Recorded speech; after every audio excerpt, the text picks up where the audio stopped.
مولا نے کہا اللہ نے 2 سجدے واجب کیے ہیں، ایک زمین سے نکلنے کا سجدہ، ایک زمین میں واپس جانے کا سجدہ۔ سجدہ کر کے جاؤ تاکہ یہ زمین تمہیں آرام سے رکھے۔ اس لیے کہ دنیا میں تکبر کرنے والا، پراؤڈ کرنے والا، گردن اٹھا کے چلنے والا، دوسروں سے آدھا ہاتھ ملانے والا جب دنیا کے اندر تکبر کر کے چلتا ہے تو قرآن پکار کے کہتا ہے نہ تو پہاڑوں کو توڑ دے گا نہ زمین پھاڑ دے گا، تو آدمی کا بچہ بن، تجھے اسی زمین کے اندر واپس جانا ہے، پھر یہ ایسے کولو کی طرح پھیلے گی کہ تیری ہڈیاں پسلیاں سب ایک کر دے گی۔ سبحان اللہ۔ اپنے آپ کو آدمی بنا کے رکھ۔ جعل الصلاۃ تطہیرا من الکبر والصیام تثبیتا للاخلاص، اور اللہ نے تم پر روزہ اس لیے نہیں فرض کیا کہ تم روزہ رکھنے کے بعد بابا موسیٰ نے کہا لائے مجھے روزہ، سبحان اللہ۔ بے شک۔ غصہ آ رہا ہے، رکھو چوتھے روزے۔ روزہ اس لیے اللہ نے رکھوایا تاکہ تجھے بھوک بھی لگے، پیاس بھی لگے، تاکہ پتا چلے کہ تو ایک دن کی بھوک اور پیاس میں پریشان ہے، وہ جو 12 مہینے بھوکے پیاسے ہیں ان کی طرف تیری توجہ جائے۔ سبحان اللہ۔ کہ خدا کے لیے تیرے دل میں رحم پیدا۔ بے شک۔ اور اگر رمضان المبارک میں غریبوں کے لیے احساس پیدا نہیں ہوا اس کا مطلب یہ ہے کہ مولا کائنات نے فرمایا بہت سے روزہ دار ایسے ہیں جنہیں روزے میں سوائے بھوک اور پیاس کی تکلیف اٹھانے کے باقی کچھ نہیں ملتا۔ سبحان اللہ۔ بے شک۔ خام خام میں بھوکا مر، خام خام میں پیاسا رہا، اس لیے کہ اگر یہ روزہ تربیت ہے، یہ ماہ مبارک رمضان انسان کی تربیت کا ہے، اس میں انسان کی تربیت ہوتی ہے۔ اپنے آپ کو پہچانوائیں کہ ہم روزہ دار ہیں۔ یہ واحد عبادت ہے، اگر کوئی آدمی آپ سے جھوٹ بھی کہہ دے کہ میرا روزہ ہے تو آپ یہ نہیں کہہ سکتے کہ کیڑی خبر، سبحان اللہ۔ روزہ ہے یا نہیں۔ سبحان اللہ۔ کسی کو نہیں پتہ چلتا نا کہ روزہ ہے یا نہیں ہے۔ بے شک۔ تو اللہ نے یہ خالص عبادت اپنے لیے رکھی تاکہ یہ میرے اور تیرے درمیان میں رہے، اس میں ریاکاری ہو ہی نہیں سکتی۔ بے شک۔ سبحان اللہ۔ اس میں ریاکاری نہیں ہو سکتی۔ لہذا اب شہزادی نے بہت سارے مسائل اس میں حل کیے ہیں۔ اس میں شہزادی نے فرمایا والحج تشییدا للدین، اللہ نے حج تم پر اس لیے واجب کیا ہے تاکہ تمہارا دین مضبوط ہو جائے۔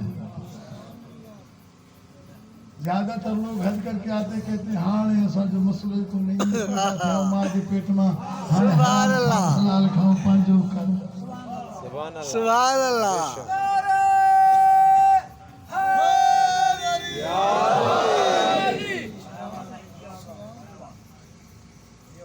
حج کرنے کے بعد آدمی کو بھروسہ ہو جاتا ہے نا بے شک۔ کہ ماں کے پیٹ سے پیدا ہوا ہے، اس میں کوئی شک نہیں۔ حج کرنے والا حج سے جب واپس آتا ہے تو گناہوں سے ایسے ہی پاک ہو کے آتا ہے جیسے ماں کے پیٹ سے، لیکن ہر حاجی نہیں۔ سبحان اللہ۔ بسم اللہ۔ بولے میرے ساتھ تو میں آپ بتاؤں، ہر حاجی نہیں۔ بے شک۔ سجونی بیاج کھائے پوری حجت ہے، سبحان اللہ۔ سبحان اللہ۔ بیاجی حجت بھی تو حرامی تھی تو ہونے کی۔ کچھ پر ملا دی۔ بے شک۔ امیر المومنین علیہ السلام ارشاد فرماتے ہیں حج کرنے والے 3 قسم کے ہوتے ہیں۔ بے شک۔ ایک وہ ہوتے ہیں کہ جو آئندہ اور گزشتہ سارے گناہ معاف کرا کے آتے ہیں، سبحان آگے آپ اٹھا سب کافی صاحب، سبحان اللہ۔ ایک حاجی۔ بسم اللہ۔ دوسرا قسم کا حاجی وہ ہوتا ہے جو اپنے گزشتہ گناہ معاف کرا کے آتا ہے لیکن آئندہ اس کے اپنے ذمہ ہوتے ہیں۔ سبحان اللہ۔ سبحان اللہ۔